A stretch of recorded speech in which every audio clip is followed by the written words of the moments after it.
Good evening दोस्तों। CD are के सीनी BEd classes में आप सभी का हार्दिक स्वागत है, अभिनंदन है।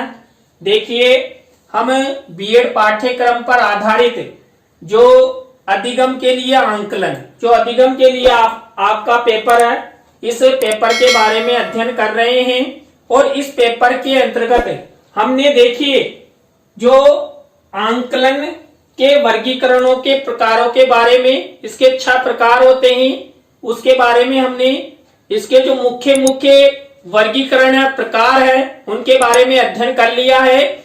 लेकिन जो अब हमारी क्लासें होगी, इसमें हम आंकलन के जो वर्गीकरण के प्रकार है, जो परीक्षण है, उनका हम अलग अलग अध्ययन करेंगे। तो देखिए, इस क्लास में हम जो उद्देश्य के आधार पर जो आंकलन का वर्गीकरण था ना, उस वर्गीकरण का हम विस्तार पूर्वक अध्ययन करेंगे। तो देखिए,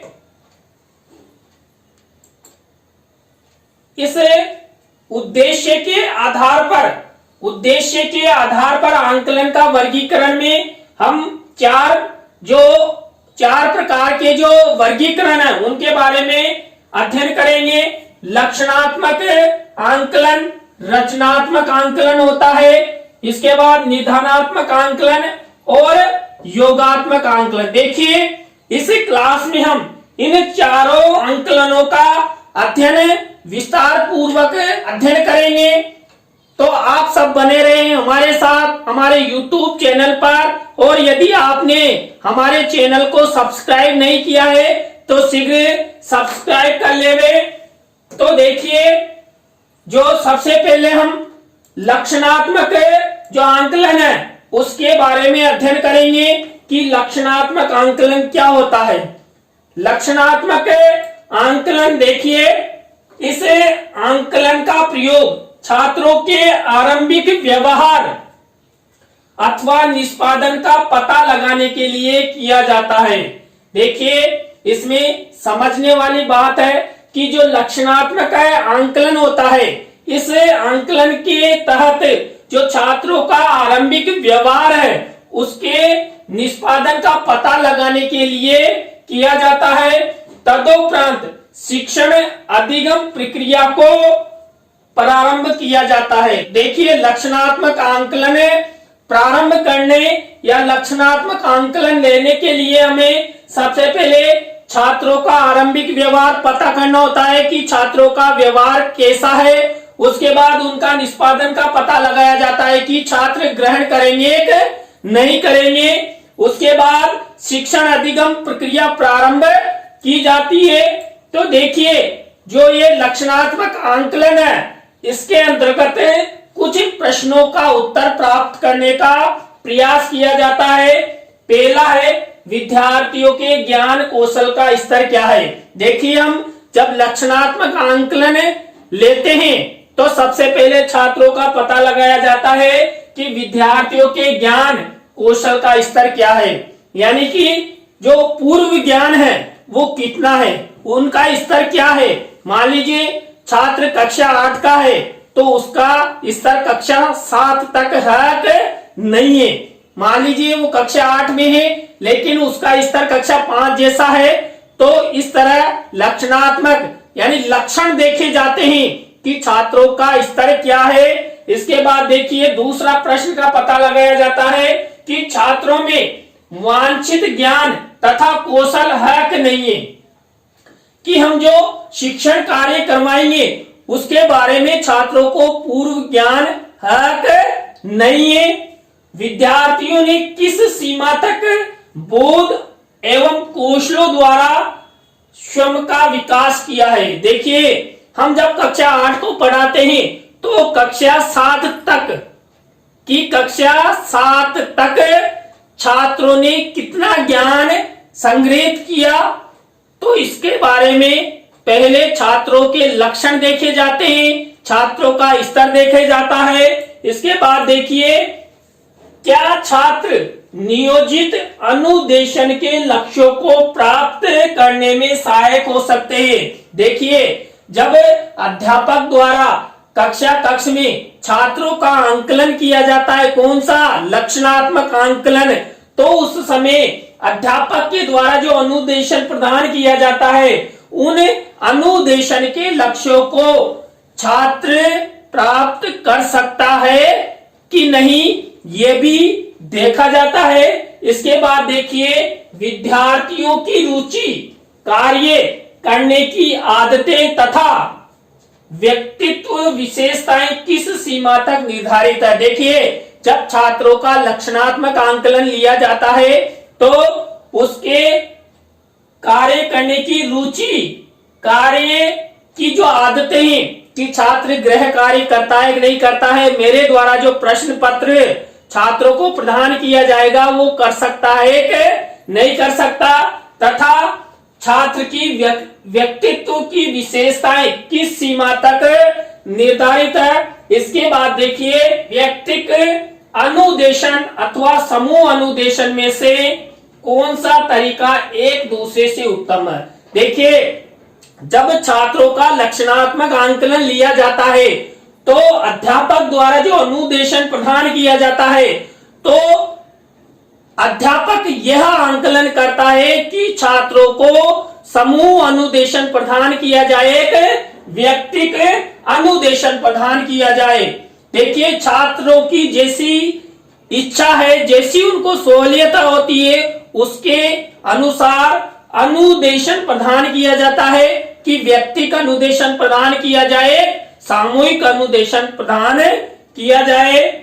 अतः लक्षणात्मक आंकलन के लिए पुराने रिकॉर्ड से संबंधित तथ्य, विषयगत उद्देश्यों के पूर्व परीक्षण, स्व रिपोर्ट प्रश्नावली, अवलोकन तकनीकें इत्यादि तरीकों का प्रयोग किया जाता है। देखिए, यहाँ समझिए कि जो हम छात्रों के पूर्व ज्ञान का, उनके स्तर का, उनके ज्ञान का, उनके व्यक्तित्व विकास का जब हम पता लगाते हैं तो लक्षणात्मक आंकलन के अंतर्गत जो अध्यापक होता है, जो छात्रों का आंकलन लेगा, आंकलन करेगा, तो छात्र के कोई भी मान लीजिए पुराने रिकॉर्ड है कि छात्र का कक्षा 7 तक या कक्षा 6 तक उसका रिकॉर्ड कैसा रहा, कक्षा में वो 3rd डिवीजन आता था, 2nd डिवीजन या 1st डिवीजन, उसका अधिगम स्तर क्या है।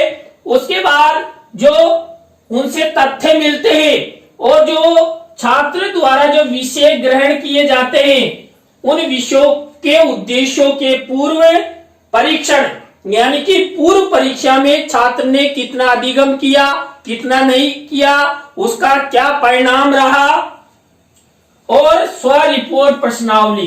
देखिए, लक्षणात्मक आंकलन के तहत अध्यापक द्वारा आंकलन लेते समय छात्र की स्व रिपोर्ट प्रश्नावली देखी जाती है या अवलोकन तकनीकें भी काम में ली जाती है। तो लक्षणात्मक आंकलन इस प्रकार किया जाता है।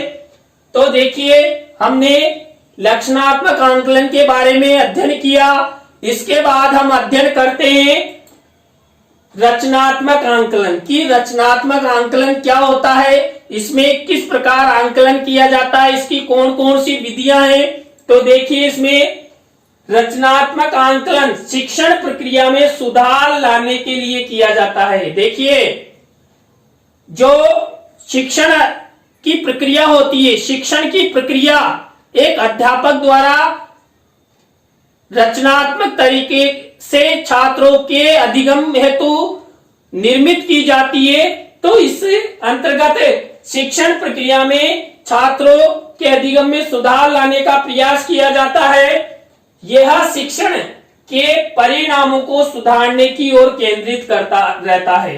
देखिए, जो रचनात्मक आंकलन है वो शिक्षण की जो प्रक्रिया है, शिक्षण की प्रक्रिया के अंतर्गत जो छात्रों को शिक्षण कार्य करवाया जाता है, उस शिक्षण कार्य में जो परिणाम प्राप्त होते हैं, उन परिणामों को सुधारने का कार्य कौन करता है, रचनात्मक आंकलन करता है।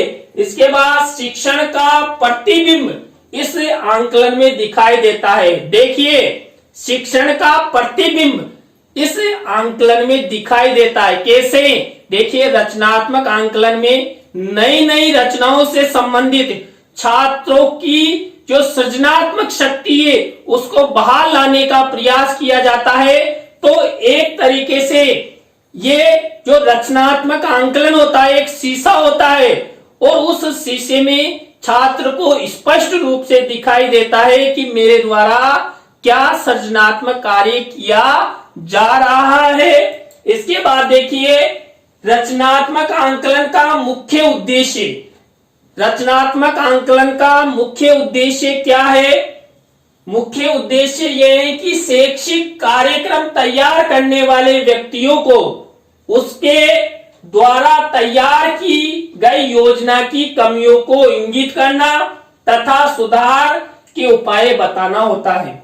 देखिए, जो रचनात्मक आंकलन होता है उस आंकलन के तहत जो व्यक्ति होता है, छात्र होता है, उसके द्वारा जो योजना निर्माण की जाती है और उस योजना में जो कमियां पाई जाती है उन कमियों की ओर छात्र को और व्यक्ति को बताना होता है कि आप में ये कमी रही और आपको ये गलती सुधार करना अति आवश्यक है। इसके बाद देखिए, निदानात्मक आंकलन। जो हमने इससे पहले लक्षणात्मक आंकलन, रचनात्मक आंकलन का अध्ययन कर लिया है, अब अध्ययन करते हैं निदानात्मक आंकलन की। निदानात्मक आंकलन क्या होता है?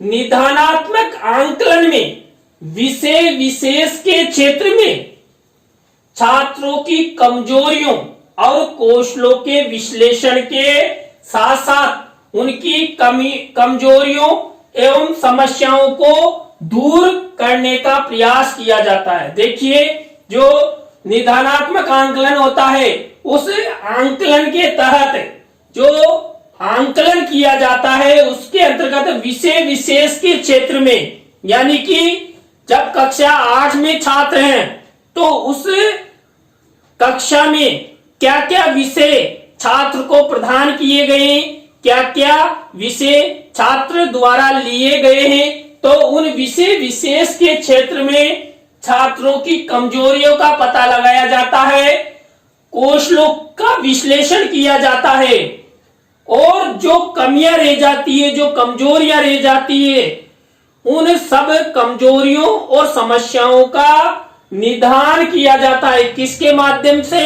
निदानात्मक आंकलन के माध्यम से। यह आंकलन अधिकांशतः व्यक्तिगत रूप में होता है। देखिए, जो यह आंकलन होता है वो व्यक्तिगत रूप में होता है। जो निदानात्मक आंकलन होता है, इस आंकलन के तहत प्रत्येक छात्र की जो समस्याएं होती है, प्रत्येक छात्र की जो कमजोरियां होती है, उन सबको दूर करने का प्रयास किया जाता है। इस आंकलन में प्रत्येक छात्र की व्यक्तिगत रूप से समस्याओं का निदान किया जाता है। जो छात्र होते हैं उनकी जो व्यक्तिगत जो समस्याएं होती है उन सब समस्याओं का निदान किनके माध्यम से किया जाता है? निदानात्मक आंकलन के माध्यम से। इसके बाद देखिए, इस आंकलन के द्वारा प्रमुख रूप से छात्रों की शुद्ध लेखन, शुद्ध वाचन, गणित आदि विषयों की समस्याओं का निदान किया जाता है।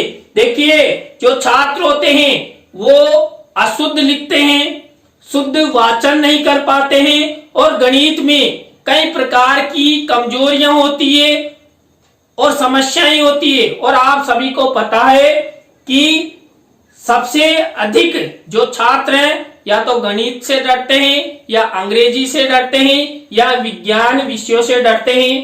तो निदानात्मक आंकलन के द्वारा छात्रों के वाचन, लेखन और गणित और विज्ञान जैसी जो समस्याएं हैं, कमजोरियां हैं, उन सब का निदान इस आंकलन के तहत किया जाता है। इसके बाद देखिए, निदानात्मक जो प्रक्रिया है उस निदानात्मक प्रक्रिया के कौन कौन से सोपान है, उन सोपानों का हम अध्ययन करेंगे। देखिए, पहला सोपान है निदान के लिए उपयुक्त छात्रों का चयन करना। देखिए, सबसे पहले निदानात्मक जो प्रक्रिया अपनाई जाती है, इसके अंतर्गत छात्रों के निदान के लिए उपयुक्त छात्रों का चयन करना होता है। मान लीजिए, जिस छात्र के साथ समस्या है, जिस छात्र में कमजोरी है, उसका पता लगाकर छात्र का चयन किया जाता है। इसके बाद देखिए, छात्रों में कौन कौन सी कठिनाई स्थल है, छात्रों ने कौन कौन सी कमियां हैं, उनकी खोज की जाती है।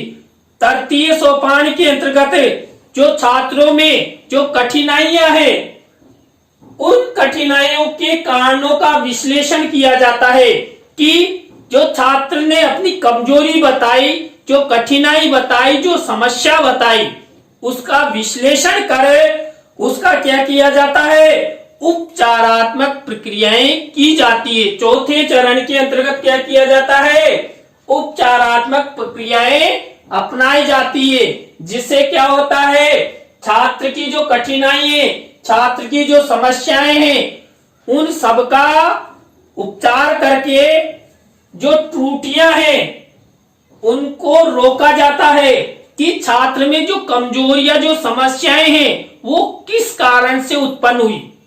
क्या छात्र ने प्रारंभिक शिक्षा के दौरान कुछ नहीं सीखा, या छात्र कोई लापरवाही कर रहा है, तो उन सब जो कमजोरियां, कठिनाइयां और समस्याएं हैं, उन सब त्रुटियों को रोकने का प्रयास या उपाय किए जाते हैं।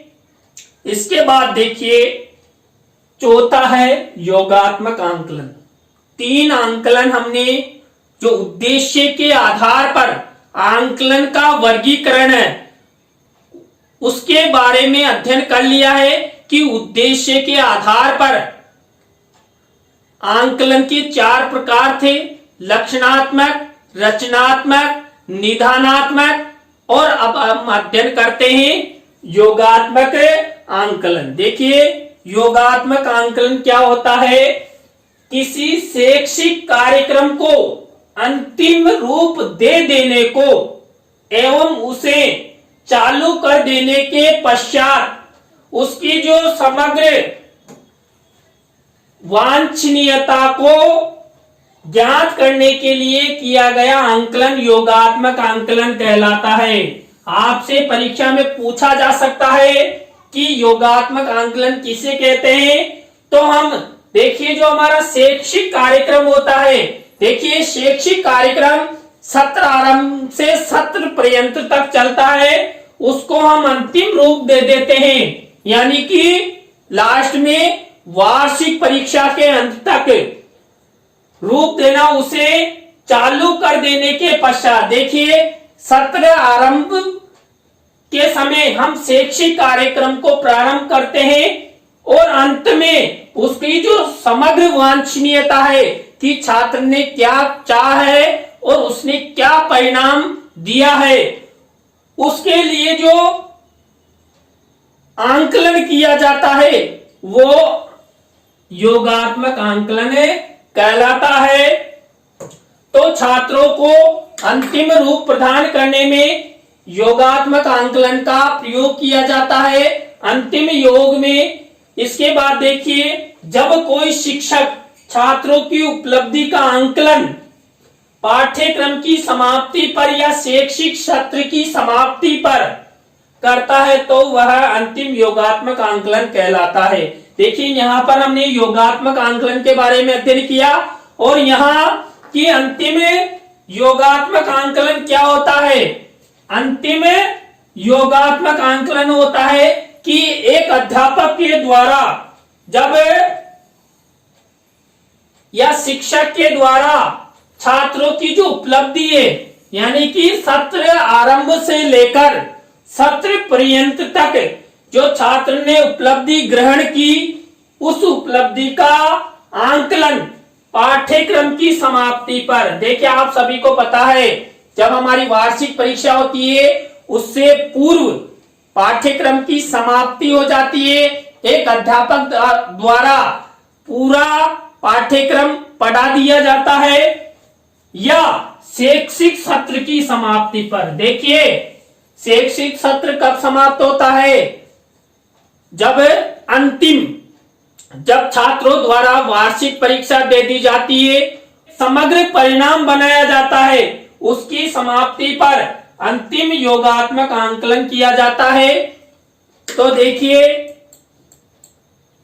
इस क्लास में हमने उद्देश्य के आधार पर आंकलन के वर्गीकरणों के बारे में अध्ययन किया। हमने लक्षणात्मक आंकलन का अध्ययन किया, रचनात्मक आंकलन का अध्ययन किया और निदानात्मक आंकलन का अध्ययन किया, और अंत में योगात्मक आंकलन का अध्ययन किया। तो आपको वीडियो कैसा लगा कमेंट्स में जरूर बताएं। नए टॉपिक के साथ जो आंकलन के वर्गीकरण के प्रकार है, उसमें जो दूसरा क्षेत्र के आधार पर आंकलन का वर्गीकरण है, उसके बारे में हम विस्तार पूर्वक अध्ययन करेंगे। तो आप सभी को बहुत बहुत धन्यवाद।